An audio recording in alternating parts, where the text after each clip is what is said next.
You sat down this morning to do something that actually matters to you. Maybe write the thing, read the chapter, make the call, finish the project that's been sitting open for 3 weeks. And 10 minutes in, you couldn't. Your brain wouldn't get traction. Everything in you was reaching for something easier. So you closed the laptop and you called yourself lazy. Here's the truth nobody tells you. That wasn't laziness. You haven't gotten lazier. The thing happening to you has a name, and once you can see it clearly, you can do something about it. Let's call it what it is. You're overstimulated. Your brain has been pulled into so much input so consistently for so many years that the things that used to feel like work now feel impossible, and the things that used to feel like nothing now feel like the only relief. The phone, the feed, the notifications, the autoplay, the constant click into new. All day, every day. You've trained your nervous system to expect a small hit of stimulation every few seconds, and when something quieter shows up, like a book, a conversation, a piece of real work, it feels wrong. It feels boring. It feels like you can't do it. But here's the line I want you to carry out of this video. Attention is the most expensive thing you spend without noticing. Say it back to yourself. Attention is the most expensive thing you spend without noticing. You've been spending it all day, in tiny denominations, on things that pay you back in nothing. And by the time you sit down to do the work that would actually matter to you, you've already gone broke. Stay with me. What I want to show you next is the actual science of why this feels so much like laziness, and why, once you see it, you can stop hating yourself for it. A psychiatrist at Stanford named Anna Lembke wrote a book called Dopamine Nation. It's the clearest explanation I've ever read of what the modern world is doing to ordinary people. Her finding? Simplified. Every time you reach for something stimulating, a notification, a scroll, a video, a snack, a hit, your brain releases a little dopamine, pleasure.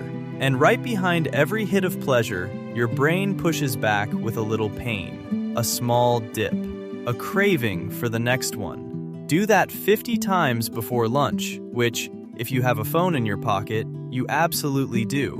And by 2 in the afternoon, your baseline isn't neutral anymore. It's a little below 0. You feel a low-grade restlessness. And the only thing that brings you back to neutral is another hit. That isn't weakness. That's a hijacked reward system. Cal Newport calls the kind of work that's getting harder for all of us to do deep work. Focused, cognitively demanding, the kind of thing that pays in a real way later. Nicholas Carr put it this way, all the way back in 2010, before any of us understood what we'd done to ourselves. We don't see the costs of distraction because they don't show up on any bill we receive. Read that line once more. Attention has a price. You've been paying it in pennies all day long for years. The thing you've been calling laziness is actually a debt. And the good news, this is genuinely good news, is that debts can be paid down. So if overstimulation is the diagnosis, what's the treatment? Here are the 3 quiet resets I'd put at the top of the list. The first one is boredom on purpose. And I know how that sounds.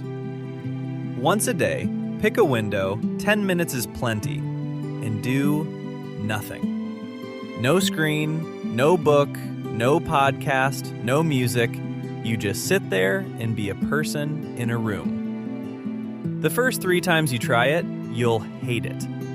Your nervous system will fight you. You'll feel restless, anxious, mildly insane. That's not because boredom is bad. It's because the layer of stimulation between you and your own thoughts has been so constant that when you finally stop, the silence is unfamiliar. But here's what's actually happening. Every minute you sit through that discomfort, your dopamine baseline is recalibrating. Your nervous system is remembering what neutral feels like. And on the other side of that recalibration, your tolerance for real work comes back. The second one is one thing at a time. When you sit down to work, you do one thing. One tab, one document, one conversation. The phone isn't just face down on the desk, it's in another room. There's a principle here worth memorizing. Single tasking is a form of self-respect. Every time you switch tasks, your brain pays a small switching cost. Do it 100 times an hour, and by the end of the day, your attention is hamburger. Working on one thing at a time isn't slower. It's the only way real work has ever been done. The third one is the hour without.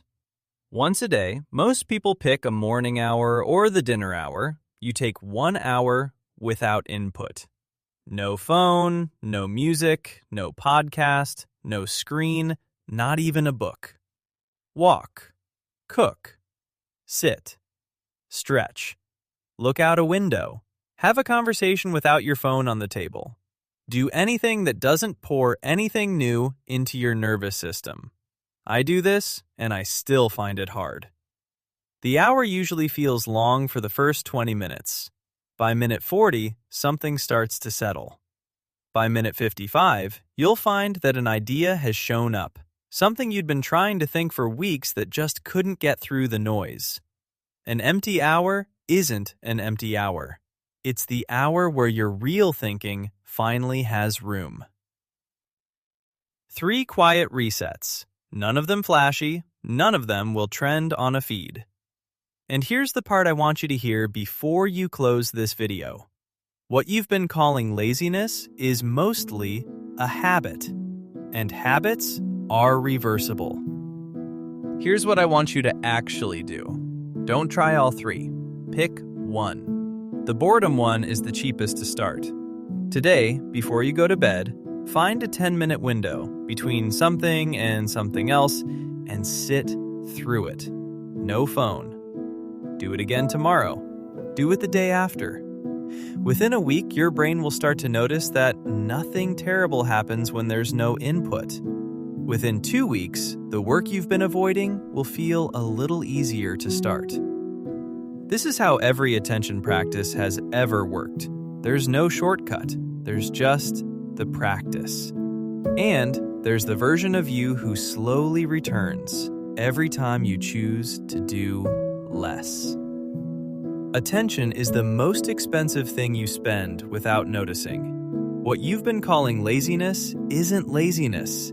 It's the quiet bill arriving for years of small distractions. And the same way you ran the debt up, you can